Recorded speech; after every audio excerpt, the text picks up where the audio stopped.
Good morning student. BSc third year की class में आप सभी का स्वागत है। आज बीएससी थर्ड ईयर का जो पेपर थर्ड है फिजिकल केमिस्ट्री, उस फिजिकल केमिस्ट्री को आज शुरू करते हैं। फिजिकल केमिस्ट्री की फर्स्ट यूनिट क्वांटम मैकेनिक्स, उस क्वांटम मैकेनिक्स के इंट्रोडक्शन के बारे में पढ़ते हैं अपन कि क्वांटम मैकेनिक्स क्या होती है। तो प्रकृति के अंदर जितने भी पदार्थ हैं, वो समस्त जो पदार्थ होते हैं वो माइक्रो पार्टिकल से मिलकर बनते हैं। छोटे छोटे जो पार्टिकल हैं उस पार्टिकल से मिलकर बनते हैं। और ये जो पार्टिकल हैं, जैसे कि उदाहरण के लिए कौन कौन से पार्टिकल हो सकते हैं, इलेक्ट्रॉन हो सकते हैं, प्रोटॉन हो सकते हैं, न्यूट्रॉन है, मेसॉन पार्टिकल है, पॉजिट्रॉन है। ये इस प्रकार से जो छोटे छोटे पार्टिकल हैं उस पार्टिकल से मिलकर सभी पदार्थ बने हुए होते हैं। और ये पार्टिकल निरंतर क्या करते रहते हैं, मूवमेंट करते रहते हैं। ये जो पार्टिकल हैं, ये पार्टिकल निरंतर मूवमेंट करते रहते हैं, मूव करते रहते हैं, एक स्थान से दूसरे स्थान पर घूमते रहते हैं उस पदार्थ के अंदर।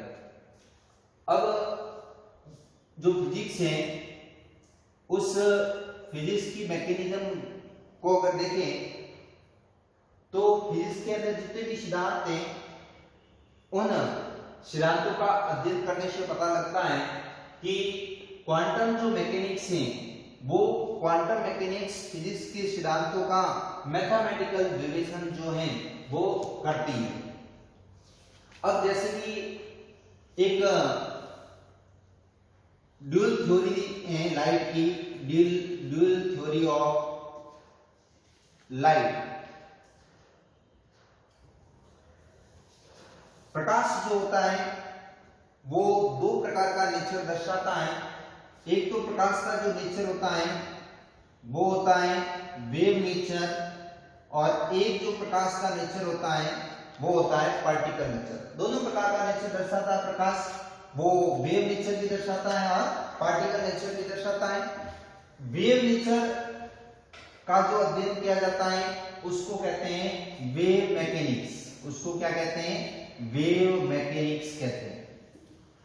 और प्रकाश के पार्टिकल नेचर का अध्ययन जिसमें करते हैं उसको कहते हैं क्वांटम मैकेनिक्स। उसको क्या कहते हैं, क्वांटम मैकेनिक्स कहते हैं।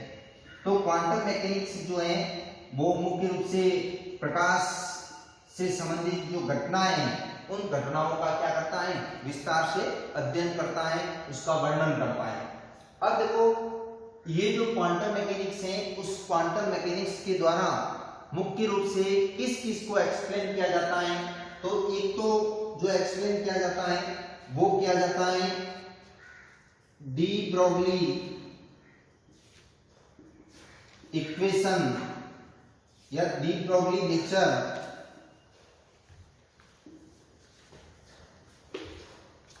डी ब्रोगली इक्वेशन, और ये डी ब्रोगली इक्वेशन किसको दर्शाती है, लैम्बडा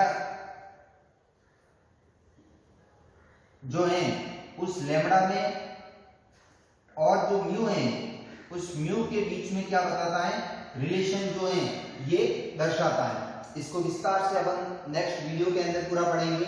इसके अलावा हाइजेनबर्ग की जो थ्योरी है, हाइजेनबर्ग अनसर्टेनिटी प्रिंसिपल, हाइजेनबर्ग की जो थ्योरी है जिसके अनुसार कोई भी पार्टिकल है, उस पार्टिकल की वेलोसिटी और उसकी जो पोजीशन है उसको अपन एक साथ सही तरीके से कैलकुलेट नहीं कर सकते हैं। तो हाइजेनबर्ग की थ्योरी है, ये डी ब्रोगली इक्वेशन है। इसके अलावा श्रोडिंगर इक्वेशन है, श्रोडिंगर वेव इक्वेशन, ये है। इन सभी का जो अध्ययन है, इन सभी को जो पढ़ा जाता है वो किसमें पढ़ा जाता है, इसी क्वांटम मैकेनिक्स के अंदर पढ़ा जाता है। अब देखो, ये जो मैकेनिक्स है, एक तो होती है क्लासिकल मैकेनिक्स, क्लासिकल मैकेनिक्स, और एक है quantum mechanics. Quantum mechanics.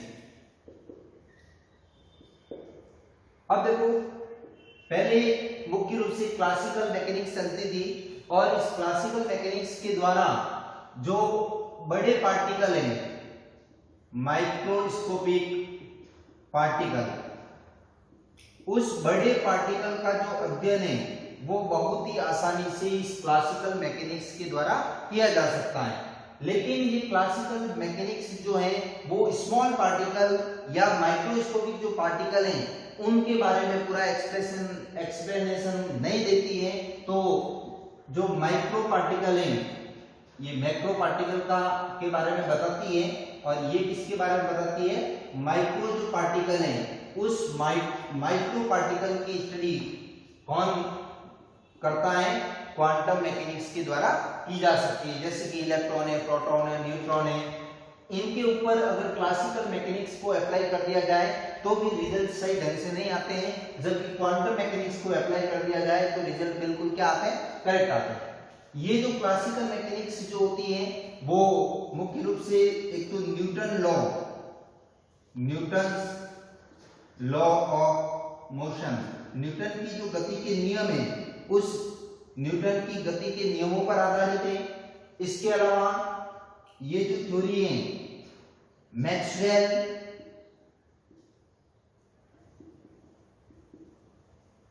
Law of electromagnetic wave, Maxwell की जो विद्युत चुंबकीय विकिरण है उससे संबंधित जो मैक्सवेल का लॉ है उसको किसके अंदर समझाया गया है, क्लासिकल मैकेनिक्स के द्वारा इन लॉ को पूरी तरीके से समझाया गया है। लेकिन क्वांटम मैकेनिक्स जो है उसके द्वारा किसको समझाया जाता है, ये जो है डी ब्रोगली इक्वेशन है, हाइजेनबर्ग थ्योरी है और श्रोडिंगर जो वेव इक्वेशन है उसको इस थ्योरी के द्वारा समझाया जाता है। क्लासिकल थ्योरी क्या कहती है कि अगर कोई भी पार्टिकल है तो उस पार्टिकल की जो एनर्जी होती है, कोई भी पार्टिकल है उस पार्टिकल की जो एनर्जी है, मतलब उसके द्वारा अवशोषित की गई एनर्जी या उसके द्वारा जो इमिट की गई एनर्जी है वो कंटिन्यूस होती है। अगर कोई भी पार्टिकल है उस पार्टिकल के द्वारा अवशोषित की गई एनर्जी या उसके द्वारा इमिट की गई जो एनर्जी है वो निरंतर रूप से होती है, एक क्रम के अंदर होती है। जबकि क्वांटम मैकेनिक्स क्या कहती है कि किसी भी पार्टिकल की जो अवशोषित एनर्जी या उत्सर्जित जो एनर्जी है वो सतत न होकर कैसी होती है, इरेगुलर होती है। इरेगुलर होती है मतलब कि इसके द्वारा बताया गया कि जो एनर्जी उत्सर्जित होती है या अवशोषित होती है वो किसके रूप में होती है, बंडल्स ऑफ एनर्जी, मतलब छोटे छोटे पैकेट के रूप में होती है, ऊर्जा के पैकेट के रूप में होती है। और ये जो पैकेट है उस पैकेट को क्या कहते हैं, क्वांटा कहते हैं, या फिर इन छोटे छोटे पैकेटों को क्या कहते हैं, ये फोटोन कहते हैं। क्या कहते हैं, फोटोन। छोटे छोटे ऊर्जा के जो पैकेट होते हैं और इस पैकेट के रूप में ऊर्जा का उत्सर्जन होता है या ऊर्जा का अवशोषण होता है, और ये छोटे छोटे पैकेट क्या कहलाते हैं, क्वांटा कहलाते हैं, या फिर इन्हीं पैकेट को किस नाम से जाना जाता है, फोटोन। और इसकी जो एनर्जी ई बराबर होती है वो किसके बराबर होती है, एच म्यू के बराबर होती है। तो इस प्रकार से यहाँ पर क्लासिकल मैकेनिक्स जो है वो बड़े पार्टिकल पर तो अप्लाई हो रही है लेकिन छोटे पार्टिकल पर अप्लाई नहीं हो रही है। तो वर्तमान में इस थ्योरी का उपयोग बहुत कम है, वर्तमान में इस थ्योरी का उपयोग ज्यादा किया जाता है क्योंकि ये जो थ्योरी है वो माइक्रो पार्टिकल के ऊपर भी अप्लाई की जा सकती है और मैक्रोस्कोपिक पार्टिकल के ऊपर भी अप्लाई की जा सकती है। दोनों पार्टिकल को इसके द्वारा एक्सप्लेन किया जा सकता है। इसलिए वर्तमान में मुख्य रूप से कौन सी थ्योरी को पढ़ा जाता है, क्वांटम थ्योरी को ही पढ़ा जाता है। अपन नेक्स्ट वीडियो जो पढ़ेंगे उसके अंदर क्वांटम थ्योरी से संबंधित जैसे कि डी ब्रोगली इक्वेशन है, हाइजेनबर्ग की थ्योरी है, ये श्रोडिंगर इक्वेशन है, फोटो इलेक्ट्रिक इफेक्ट है, जैसे कि ब्लैक बॉडी रेडिएशन है, उनके बारे में विस्तार से अपन नेक्स्ट वीडियो के अंदर पढ़ेंगे। Thank you.